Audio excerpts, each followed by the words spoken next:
현재 우리나라의 코로나19 확진자는 30명입니다. 29번째 환자는 먼저 양성 반응을 보였지만 감염의 경로가 아직 밝혀지지 않았고요. 30번째 환자는 함께 사는 29번째 환자의 부인입니다. 이 부부의 감염을 두고 현재의 검역망 테두리를 벗어난 지역 감염 경로가 의심되면서 우려도 커지고 있습니다. 자세한 내용 최재욱 고려대 예방의학과 교수님 모시고 이야기 나눠보겠습니다. 교수님 안녕하세요. 네, 안녕하세요. 안녕하십니까. 자, 먼저 29번째와 30번째 환자 이야기부터 좀 해보겠습니다. 네네. 이게 감염원이 밝혀지지 않았다는 점이 문제인 것 같은데요. 뭐 해외여행도 안 갔고 뭐 기존의 확진자들이랑 동선이 겹치는 이른바 접촉자들도 아닌데 감염이 됐단 말이죠. 네네. 그래서 이거를 놓고 뭐 지역 감염, 지역 사회 감염, 그러니까 뭐 무차별적으로 감염이 된 상황에 대해서 우려가 좀 커지고 있는데 이 가능성이 얼마나 된다고 보십니까? 뭐 지금은 거의 99%라고 봐야죠. 네, 그 지역사회 감염이 그동안 우려했던 지역사회 감염이 현실로 드러났다라는 점에서 주목해야 될 부분이고요.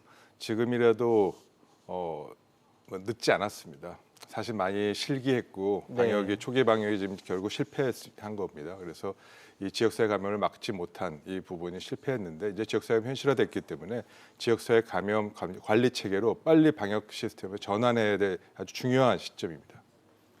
네, 일단 최근 확진된 분들이 어떻게 옮았는지는 알 길이 없으니 그 다음을 한번 살펴보도록 하겠습니다. 이분들이 오히려 새로운 감염을 낳을 가능성은 얼마나 된다고 보십니까? 당연히 뭐 위험성이 굉장히 크지요. 지역사회 감염의 특징은 감염원을 확인할 수 없다는 것이 지역사회 감염의 특징입니다. 그러니까 어디로부터 감염되었는지를 알 수 없는 것, 그게 지역사회 감염이죠. 그러니까 어디를 소독해야 할지도 모르는 셈이네요, 그러면.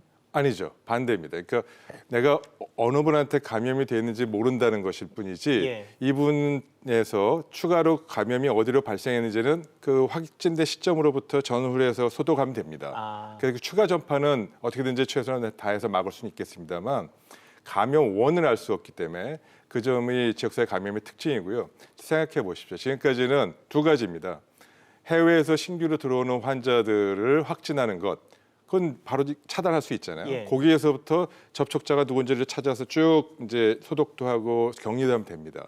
근데 지금은 그게 아니고 이미 지역사회에 존재해 있는 감염으로부터 서로 2차, 3차, 4차, 5차 이렇게 계속 퍼졌기 때문에 감염원을 특정할 수 없는 부분이고요. 그래서 지금부터는 이분으로부터 추가 전파 막을 수 있어도 감염원이 누군지 모르니까 전수조사를 해야 됩니다. 국민의 전수조사하는 게 쉽지 않은 일이죠. 그렇죠. 그러니까 새로운 전쟁터가 생겼다. 지금까지 검역자에서 확인하는 전쟁터에서 이 지역사회 전체로 전쟁터가 새로 확산됐다. 그렇게 보시면 되겠습니다. 네, 지금 말씀하신 것처럼 전쟁터가 확산됐다라고 하면 그러니까 지역사회 감염을 일단 상정을 해놓고 본다면 이 정부가 이제까지 그 외부로부터의 유입을 차단했던 것 위주의 방역 대책을 좀 전환해야 할 것 같은데 어떤 방식으로의 전환이 필요하다고 보십니까? 예, 뭐 지금 여전히 외국으로부터 입국은 여전히 막아야죠. 그 부분은 계속 관리해 나가되 지금 지역사회 전파의 부분을 빨리 찾고 어느 정도인지 그리고 지역사회 전파에서 감염이 추가로 빨리 조기 진단해서 조기 감시 체계로 바꿔야 됩니다. 그러기 위해서는 그냥 쉽게 말씀드리면 여기 계신 분, 뭐 시청자분들도 마찬가지지만 감기 걸리면 독감을 찾으러 이제 병원에 가시잖아요. 일본 동네 의원에 가셔서 독감 검사도 하고 필요하면 독감 검사에 따른 치료도 받고 하는 형태로 전국에 있는 모든 의료기관이 코로나 바이러스 검사를 하고 치료할 수 있는 시스템을 가고 거기를 통해서 조기 진단, 조기 감시 이 부분으로 가야 됩니다. 그렇게 변환해야 됩니다. 네, 그래도 다행인 점은 이 최근에 확진자가 고대 안암병원을 방문했을 때 의사의 그 판단으로 격리가 바로 이루어졌는데요. 만약에 그렇지 않았다면 더 심각해졌겠죠. 네, 당연히 그렇습니다. 그 점이 참 그 병원의 관계자들이 검사를 조기에 하고 조기에 그 음압 격리실로 격리하면서 응급실이나 병원에서의 추가 감염을 막는 그런 아주 이 다양스러운 일이었는데 이게 다행이자 불행입니다. 우려되는 지점이 뭐냐면요. 다행히 이분은 막았지만 이분이 원래 발열도 없었고 증상이 있어서 소위 그 코로나 바이러스 확진자 검사 대상에 있지 않았습니다. 그러니까 사실 검사 안 해도 되는 거예요. 그런데 담당 의사 선생님이 이 부분을 좀 검사하는 게 필요하겠다고 즉각적으로 검사를 했습니다. 그래서 확인된 겁니다. 마찬가지로 전국에 있는 모든 의료기관은 현재도 폐렴이 있거나 발열이 있거나 감기가 있거나 해도 코로나 확진 검사 대상자가 아니기 때문에 이 부분을 해야 되나 말아야 되나 그래서 안 하고 넘어가는 경우가 현재 대부분입니다. 그래서 예. 바로 우려되는 지금 바로 그런 부분입니다.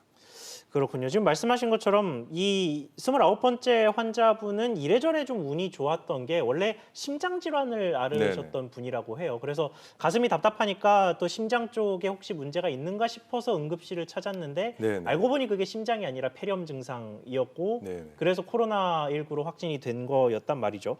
그런 것 때문에 말씀하신 것처럼 이 모든 그 원인 불명의 그 유사 증상을 보이는 환자들에게 코로나19 검사를 시행해야 된다. 뭐 네. 이런 식의 목소리가 커지고는 있는데 이게 현 시점에서 현실적으로 가능한 부분이기는 합니까? 예, 그럼 당연히 가능하죠. 뭐 다소 힘들더라도 빨리 시행해야 코로나 바이러스 선제적으로 예방해서 찾는 거니까 당연히 해야 되는데 지금 그 원인 불명의 폐렴이라는 그 부분도 굉장히 이 부분은 현실을 모르는 이 기준입니다. 예. 그 원인 불명이라는 단서 조건이 이제 의사들이 실제 의료 현장에서 어떻게 판단하냐면요. 원인 불명 여러 가지 뭐 독감 검사, 무슨 바이러스 기타 모든 바이러스 검사 다 해보고 나서 원인 불명일 때 한해서 이 코로나 바이러스 검사를 해라 그런 뜻입니다. 근데 그렇게 하면 벌써 어떨 때는 4일, 5일 걸리고요. 예. 원인을 못 찾는 경우가 이제 나중에 나타납니다. 그럼 그 기간 동안에 벌써 시간 지체되는 거 아니겠습니까? 그러면 일단 기침만 해도 검사를 해보아라 뭐 이런 식으로 가는 게 낫다라는 이야기인 네, 거네요. 당연한 말씀이고요. 바로 이런 점에 대해서 빨리 기준도 바꾸고 전국적으로 확대할 수 있도록 이 코로나 바이러스 감시 체계를 조기 진단 체계, 즉 지역사회 감염 체계로 바꿔야 된다라고 이미 2주 전부터 관계 당국과 여러 차례 논의를 하자. 그리고 이 부분에 대해서 협의를 하자. 이거 빨리 바꿔야 된다는 얘기를 했는데 예. 여전히 이 부분이 굉장히 늦게 됐고요. 이 환자가 나오고 난 다음에 이렇게 하는 거는 전형적인 사후 대응입니다. 사전 예방이라고 보기 좀 어려운 점이 있습니다. 네, 이번 사태를 겪으면서 가장 실패한 대응 사례로 꼽히는 일본 얘기로 한번 넘어가 네네. 보겠습니다. 이 크루즈선 다이아몬드 프린세스에서도 이 추가 확진자가 99명이 나왔고요. 일본에서만 해도 454명이나 되는데요. 이렇게 일본 환자 확진 수가 급속도로 늘어난 배경이 뭘까요?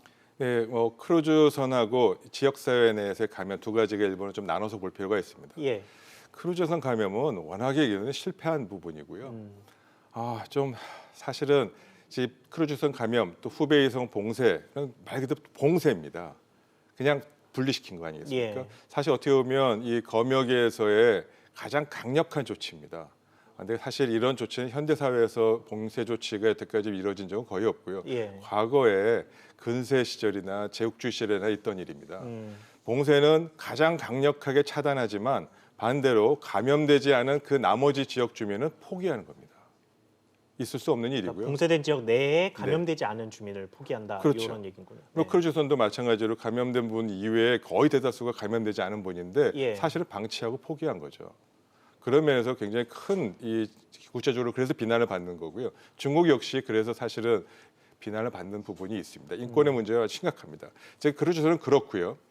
사실 크루즈선은 시설에서의 오염이 계속 발생하기 때문에 예. 이런 부분들을 즉 사람에서 오염되는 부분이 어떻게 막더라도 시설물에서 오염되는 부분은 시설로 소독을 계속 한 번 하면 되는데 거기 환자가 계속 있으니까 예. 매일 소독을 해야 되잖아요. 그래서 계속 그게 마치 코로나 바이러스 배양 접시 같다 그런 표현까지 나올 정도로 그 부분 심각했고요. 지역사회 감염은 일본은 좀 다른 얘기고요. 예. 그래서 그 부분은 지역사회 감염 지금 우리가 지금 겪는 문제에 같은 문제고 그래서 조금 구분해서 보는 게 좋겠습니다. 그러면 지역사회 감염에 대해서는 사실 지역사회에서 벌써 일본은 사망자가 나온 맞습니다. 상황이거든요. 그렇다 보면 일본 일단 뭐 결과론적인 이야기이긴 합니다만 그래도 일본 측에서 지역사회 감염에서 감염을 대처하는 방식이 뭔가 좀 문제가 있어서 지금 우리나라보다 좀 더 심각한 상황인 거 아니냐 뭐 이런 식의 의견도 있던데 이 부분에 대해서는 어떻게 보십니까?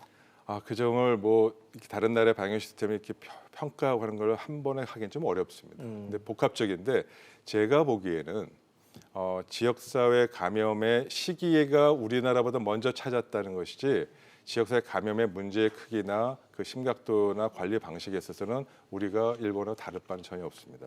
일본도 첫 번째 환자를 자세히 들여다보시면 예. 우연히 의사가 검사 안 해도 되는 대상이었는데 열심히 좀 뭔가 정확한 원인을 찾고자 하는 과정에서 알려진 거고요. 예.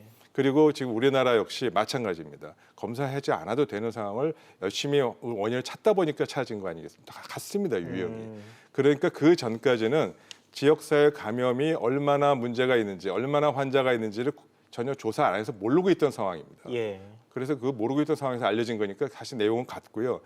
뭐 정말 죄송한 얘기입니다만 일본에 대해서 좀 뭐 우려도 하고 한편으로는 뭐 우리가 그것보다 좀 낫다라는 좀 생각도 좀 사실 해서 위안도 갖는 부분이 있는데 크루즈전 빼고는 그 지역사회 감염은 뭐 우리나라나 일본이나 사실은 별로 다를 게 없고요. 다이가 우리가 시기적으로 좀 2주, 1주 정도 늦게 예. 나타난 거라서 그 정도 차이지 이 일본의 일을 반면교사 삼아서 빨리라도 해야 될 부분입니다.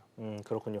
그러면 일단 현 시점에서 놓고 봤을 때 일본의 지역사회 감염이 일단 시작됐고 좀 확산되는 추세에 네네. 있다 보니까 우리나라 입장에서 일본을 오염 지역으로 지정을 해서 입국자에 대한 철저한 검사나 중국과 같은 네네. 강도의 검사를 해야 된다는 지적에 대해서는 어떻게 생각하십니까? 그 점은 의료계에서는 일견 타당한 부분이 있다고 봅니다. 우리나라하고 달리 지금 현재 일본 뭐 북쪽에서부터 남쪽, 서쪽 끝까지 거의 전 지역에서 고루 지금 환자들이 나오고 있습니다. 예.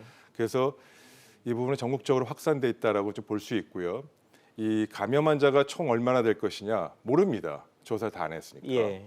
그러나 WHO 사무총장도 얘기했듯이 지역사회 감염은 드러난 환자는 빙산의 일각이라고 표현을 계속 해왔습니다. 예. 즉 아직 조사 안 해서 검사 안 해서 확진 안 돼서 모를 뿐이지 그 실제 환자는 물속에 잠겨 있는 얼음만큼 엄청나게 큽니다. 그래서 그거 마찬가지로 그런 관점에서 볼 때 일본은 지역사회 감염이 확산돼서 전국적으로 이 오염 지역, 즉 여행 제한 권고로 지정하는 것이 맞고 지금까지 또 다른 측면에서 보면 6개 국가를 오염 지역으로 우리나라가 지금 정의하지 않습니까? 그 예. 형평성의 관점에서 볼 때 정책의 이 균형을 맞춘다면 당연히 오염 지역이 돼야 됩니다. 네, 이번에는 발원지인 중국으로 넘어가 보겠습니다. 이 중국에서는 여전히 하루 수천 명이 확진 판정을 받을 정도로 좀 상황이 심각한데요. 네. 그래도 이 확진자 수가 1,000명대로 줄어들면서 앞으로는 진정될 거다 이런 전망도 있는데 좀 어떻게 보십니까? 네, 뭐 다행히 이게 좀 이렇게 감소 추세가 지금 계속 며칠 동안 보여서 다행입니다. 그러나 아직 이러한 감소 추세가 계속적으로 계속 감소책을 유지할 것인지 아니면 다시 올라가고 이런 변동을 거칠 것인지에 대한 부분은 아직은 좀 시기가 좀 이릅니다. 예. 그래서 이 부분 조금 더 들여다보고 신중하게 판단하는 것이 좋을 듯합니다. 그렇군요. 이 중국 내부에서의 감염 원도, 그러니까 이번 신종 코로나19가 처음 시작된 것이 어디였냐에 대해서도 좀 네네. 갑론을박이 있는데요. 이게 중국 실험실에서 유출이 됐다, 뭐 이런 식의 가능성이 담긴 그 한 논문이 공개가 네네. 됐는데 전문가 입장에서 보시기에 이런 주장이 나오는 이유와 그리고 또 타당성은 어느 정도나 되는지 설명 좀 부탁드립니다. 이 신종 감염병의 초기 지금 상황에는 사실 불확실성이 굉장히 많습니다. 예. 그 시장에서 됐다는 부분도 증거도 있지만 반대로 여러 가지 다양한 가능성을 모두 고려해서 보고 찾아야 나중에 원인을 막을 수 있지 않겠습니까? 근데 지금 그 중국에서 나온 그 논문은 사실 논문은 아니고요. 예. 보고서 정도의 수준입니다. 그래서 그 논문, 그 보고서도 어디 과학적인 잡지에 실린 게 아니고 연구자들이 같이 보는 그 공유하는 그런 사이트에 올린 겁니다. 예. 그래서 이게 논문의 질이 높다 낮다 갖고 따지는 건 적절치 않고요. 또 그 논문도 여러 가지 이번에 오염원의 가능성을 여러 가지를 상수를 하고 그 중에 하나가 이런 것일 수 있다라는 점에서 여러 가지 변해서 검토해보자 앞으로 그런 정도였기 때문에 충분히 예. 이런 점에 주목하고 향후에 이 제시된 가능성 뭐 그 중에 하나가 지금 뭐 바이러스 연구소일 거다라는 얘기도 있고 질병통제연구소라 또 그 안에 있습니다. 이런 모든 가능성 열어보고 조사해서 확인할 사항이지 이게 논문이 뭐 좋다 나쁘다 이거를 갖고 받아들일 만하다 이렇게 판단할 건 아니고요. 뭐 주목하고 이에 대한 최대의 가능성을 열어보고 앞으로 향후 조사 추이를 결과를 들여다보는 것이 좋을 듯합니다. 그러면 뭐 정리하자면 뭐 완전히 실현 가능성이 없는 이야기까지는 아니니 조사를 해봐야겠지만 그렇다고 이런 의혹들을 무조건 믿을 필요도 없다. 뭐 이런 정도로 그렇습니다. 이해를 하면 될까요? 네네. 예, 알겠습니다. 오늘 말씀 여기까지만 듣겠습니다. 지금까지 최재욱 교수님과 이야기 나눠봤습니다. 교수님 오늘 말씀 감사합니다. 네. 감사합니다.